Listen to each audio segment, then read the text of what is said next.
24h55. Estava aqui orando, né? Pela manhã eu passei a boa parte louvando, orando. E à tarde é mais a parte de meditação da palavra, né? Não tô com fome ainda, mas tô sentindo muita sede. Mas vamos glorificar na sede, né? Ele disse que nos daria uma água que ao bebermos não teríamos mais sede. Então vamos confiar, não vamos desanimar, vamos continuar. E eu tenho muitas coisas para resolver hoje. Mas enfim, gente. Tenho esse momento com Deus.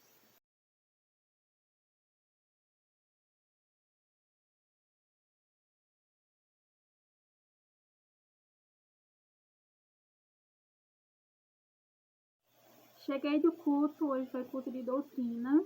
Muito importante estarmos em cultos assim de aprendizado mesmo. E eu quero aqui agora relatar o que eu aprendi hoje na leitura, né? Li o capítulo 4, o 5 e o 6. Ontem eu falei um pouquinho sobre a biografia da rainha Vasti e falei que ela era filha de Belsazar. E hoje, nesse livro aqui que eu mostrei para vocês, os personagens, eu parei para ler sobre Belsazar nesse livro. Amanhã eu ficarei de ler Nabucodonosor, que tem aqui também nesse, certo? Mas, enfim, quero fazer um resuminho bem rápido sobre os capítulos que eu li hoje. No capítulo 4, mostra Mardoqueu descobrindo o decreto que Amã fez para exterminar os judeus.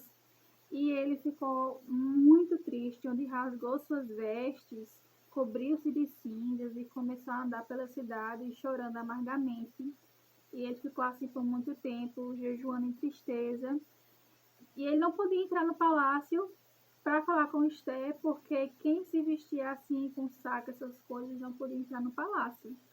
E depois disso, Esther ficou sabendo e ela ficou muito aflita, né? Sem saber o motivo dele estar assim, mas ficou aflita por ele. E pediu para uma pessoa de confiança descobrir o que estava acontecendo, que estava perturbando Mardoqueu, e também enviar peças de roupas para ele. Porém, ele não aceitou as peças de roupas, mas ele falou para Atá, né, que é a que Esther convocou para fazer isso, e ele explicou para Atá o que tinha acontecido, inclusive levou para ela uma xerox, né, do decreto para que ela pudesse saber o que estava acontecendo, né, onde todo o seu povo estaria exterminado. E ele implorou para que ela fosse pedir, né, para o rei não fazer isso. Só que ela ir ao rei sem nenhum chamado dele mesmo seria sentença de morte. E já fazia 30 dias que o rei não chamava ela. Então ela explicou isso para ele, através do seu contato, né? E ele respondeu: se ela ficar calada, pode até de outra parte vir socorro para os judeus, mas para ela e a família dela certamente morrerá. E ele afirmou embaixo, no versículo 14 ainda: quem sabe se não foi para um momento como este que você chegou à posição de rainha. Esther percebeu, né, a importância de fato salvar o seu povo, percebeu o porquê ela estava ali, entendeu o seu propósito, o seu chamado, e ela não ia recusar isso. Então ela pediu para reunir todos os judeus de Suzã, né, e jejuar em favor dela por 3 dias e 3 noites. Ela pediu para não comer nem beber nada durante esse tempo. Tanto o povo como ela e suas criadas também iriam fazer isso. E depois disso ela ia lá para o rei, fazer o que tinha de ser feito. E se fosse para ela morrer, ela morreria. Mas ela não ia deixar o seu povo nessa situação. E assim ficou o capítulo 4. E assim Mardoqueu seguiu a instrução que Esther deu. Então, nesse capítulo, ela tem a visão aberta de entender que ali era um chamado de Deus para a vida dela, era o propósito do ministério dela. E em meio ao ministério, sempre acontece isso, de aparecer alguma dificuldade. E quando a gente não sabe por onde recorrer, a gente aprende aqui que é através do jejum, através de buscar se consagrar ao Senhor, para que Ele mostre uma estratégia e uma forma de conseguir derrubar esses obstáculos que aparecem no nosso ministério, para que cumpramos o nosso propósito. E foi assim que ela fez, né? Ela, de fato, quis renunciar à sua carne para que o Espírito reinasse e que fosse feita a vontade de Deus, né? Porque eles tinham plena confiança em Deus e ela iria enfrentar aquilo ali. Se fosse para ela morrer, morreria, mas ela iria lutar pelo seu povo. E é dessa mesma forma que devemos lutar pelo nosso ministério todos os dias, porque todos os dias aparece um gigante e todos os dias temos que ter confiança no Senhor para derrubá-lo. Indo para o capítulo 2, mostra que 3 dias depois do jejum, Esther foi lá se arrumar com os trajes de rainha, foi para o palácio e o rei viu ela e teve misericórdia. Quando ele estendeu o seu cetro, ela teve a ousadia de tocar na ponta. Ele teve misericórdia.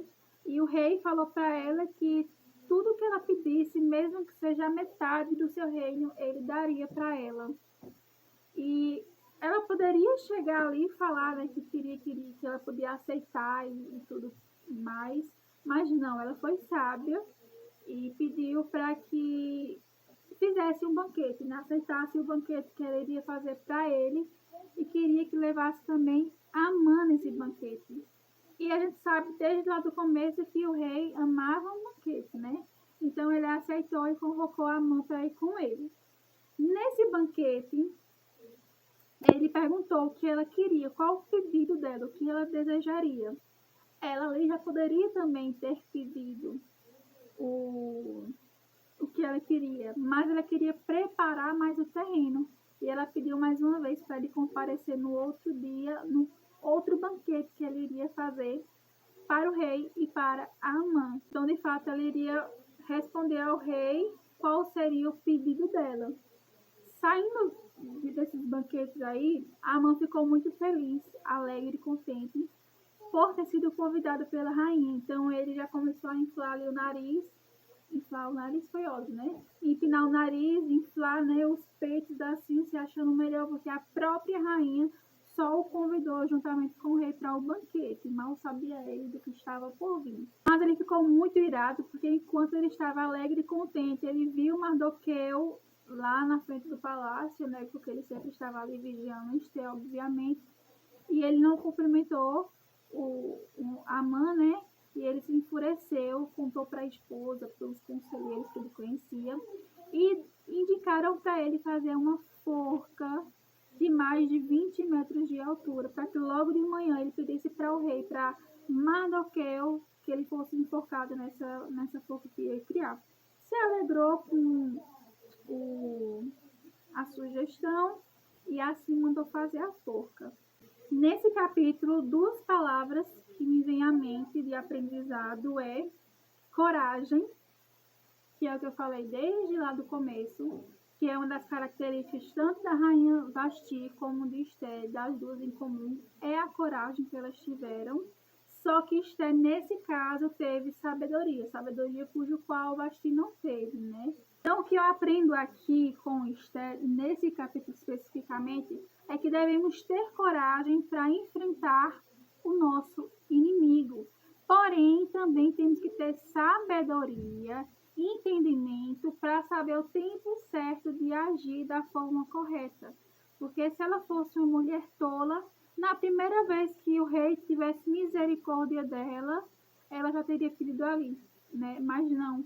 Ela preparou o caminho, ela esperou o tempo certo, o tempo de agir, para poder, de fato, né, que vai ser nos próximos capítulos, de fazer o que tinha que ser feito. Mas primeiro ela preparou o caminho, esperou o tempo certo para poder agir. Então, é 2 coisas que eu aprendo nesse capítulo. Indo para o capítulo 6, mostra que o rei não estava conseguindo dormir à noite, então pediu para que levassem para ele os livros das crônicas do rei.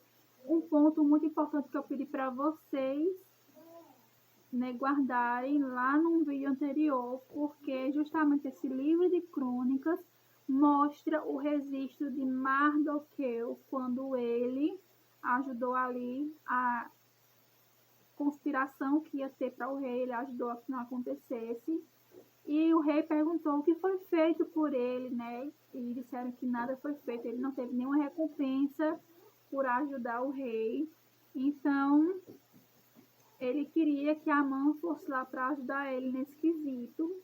E Amã já estava lá no palácio a fim de pedir ao rei para que pudesse colocar Mardoqueu na forca.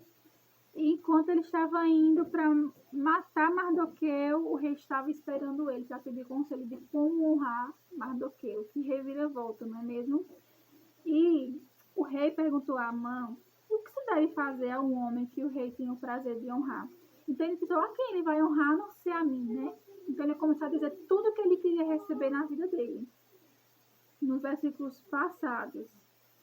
E do nada ele levou um baque quando ele falou tudo que ele queria, quando ele terminou, que seria a melhor honra para um homem, né? E ele levou um baque quando o rei falou que era para o judeu Mardoqueu. E ele teve que fazer e não tinha que omitir nada do que ele tinha falado, ele tinha que fazer tudo o que ele falou. Então estava lá, apanhando um cavalo para vestir Mardoqueu com manto, conduzindo ele e tudo mais, aquele momento de honra, né, que Mardoqueu teve. E depois disso ele correu para casa, todo envergonhado, cobrindo o rosto, falou com a esposa, com os conselheiros, e depois disso eles falaram que a vida dele estava arruinada, porque ninguém vai ganhar dos judeus, do Deus dos judeus. Enfim, o banqueiro estava preparado de Esther para eles, então ele teve que ir. E assim termina o capítulo 6, né? Não mostra indo para o banquete, mas mostra que os oficiais foram buscar Amã para o banquete de Esther. Oi, gente! Ontem eu estava falando com vocês sobre o último capítulo de Esther, né? Porém, o telefone descarregou, né, gente? Mas o que eu aprendi com o último capítulo é a lei da semeadura. Inclusive, foi até o que a gente estudou ontem lá no estudo bíblico da igreja, que aquilo que você vai semear, aquilo você vai colher. Então, tudo aquilo que a mãe estava semeando, ele colheu. E tudo aquilo que Mardoqueu semeou, ajudando o rei, ele colheu, né? Então, esse foi o de hoje. E eu vou finalizando por aqui o segundo dia, pessoal, porque já estamos no terceiro dia, mas enfim. Fiquem com Deus e até amanhã, onde eu estarei mostrando o terceiro e último dia para a glória do Senhor. Conta aqui como é que vocês estão, se vocês também já iniciaram esse jejum de Esther de 3 dias. Então amanhã é o último dia e já tenho coisinhas para contar para vocês, tá? Fiquem com Deus.